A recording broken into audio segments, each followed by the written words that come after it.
Welcome to new TV Telugu. Jagtial మాజీ శాసనసభ్యుడు Jeevan Reddy BRS పార్టీలో చేరారు. జగిత్యాల జిల్లా కేంద్రంలోని మినీ స్టేడియంలో నిర్వహించిన ప్రజా ఆశీర్వాద సభలో మాజీ ముఖ్యమంత్రి బీఆర్ఎస్ అధినేత కేసీఆర్ ఆయనకు కండువా కప్పి పార్టీలోకి ఆహ్వానించారు. సుమారు 40 మంది తన ముఖ్య అనుచరులతో కలిసి ఆయన కారు ఎక్కారు. ఈ సభకు జగిత్యాల నుంచే కాకుండా రాష్ట్రంలోని పలు ప్రాంతాల నుంచి పెద్ద ఎత్తున కార్యకర్తలు, అభిమానులు తరలివచ్చారు. బీఆర్ఎస్ పార్టీలో చేరిన అనంతరం జీవన్ రెడ్డి మాట్లాడుతూ ఎన్నికలకు ముందు కాంగ్రెస్ పార్టీ ఇచ్చిన హామీలు అమలు చేయడం లేదని విమర్శించారు. ఎకరాకు 15,000 ఇస్తామని రేవంత్ రెడ్డి చెప్పారని, కానీ అసలు గతంలో ఇచ్చిన వాటిని కూడా ఇవ్వడం లేదని మండిపడ్డారు.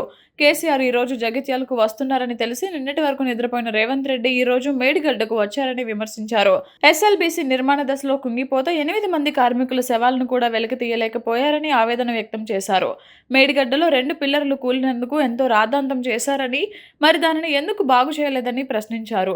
నేను ఏదో ఆశించి ఈ రోజు బీఆర్ఎస్ పార్టీలో చేరలేదు అని స్పష్టం చేశారు. ఈ రాష్ట్రానికి పట్టిన శని పీడ విరగడ కావాలని, నాయకత్వ మార్పు కావాలని తాను పార్టీ మారానని చెప్పారు. తన 4 దశాబ్దాల రాజకీయ జీవితంలో అన్ని చూశానని అన్నారు. నేనేదో ఆశించి కాదు నాయన, నేను అన్ని చూసిన నేను చూడని ఏమీ లేదు. ఈ 4 దశాబ్దాల కాలంలో చూడని ఏమీ లేదు. ఒకటే ఒకటి, ఇవాళ రాష్ట్రాన్ని పట్టుకుని శని పీడ విరగడ కావాలని చెప్పంటు. ఒకే ఒకటి, ఈ రాష్ట్రాన్ని పట్టుకొని శని పీడ విరగడ కావాలని చెప్పంటున్నా. ఆ శని పీడ విరగడ కావడానికి కొరకు ఏది ఇస్తుందో కేవలం కేసీఆర్ గారి యొక్క నాయకత్వంతో మాత్రమే సాధ్యమవుతున్న భావంతో ఏదైతుందో ఇవాళ కేసీఆర్ గారి యొక్క నాయకత్వంలో బీఆర్ఎస్ పార్టీ చేరుతుందని చెప్పంటు.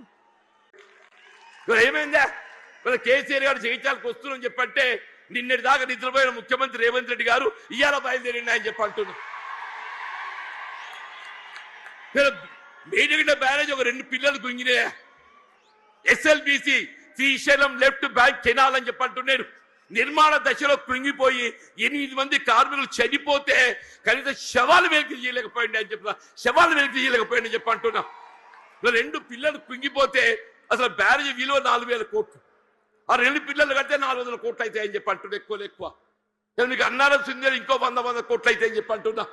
ఇలా 2 సంవత్సరాల కాలం ఏదైతుందో ఏదో ప్రకృతి సహకరించింది అదృష్టం. మన కరువు సమస్య ఉత్పన్నం కాలేదు.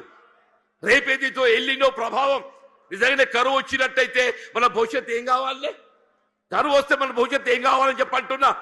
అదే పెద్దలు కేసీఆర్ గారు ఏదైతే జగిత్యాల పట్టణానికి వస్తున్న సందర్భంగా రేవంత్ రెడ్డి ఏదైతుందో నిద్ర లేచినట్టు నటిస్తుందని చెప్పి అంటున్నా.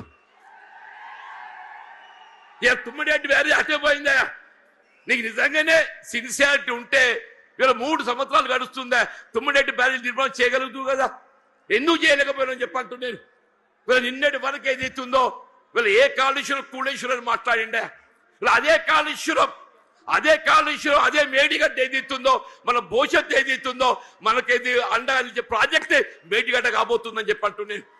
ఇలా మన భవిష్యత్తు రైతాంగమే కానీ, ఇలా త్రాగునీటి సదుపాయమే కానీ, పారిశ్రామిక అవసరాలే కానీ, హైదరాబాద్ త్రాగుండే అవసరాలే కానీ అన్నింటికి ఏదైతుందో అదే మేడిగడ్డ మనకు జీవనాధారం కాబోతుందని చెప్పి అంటున్నాను.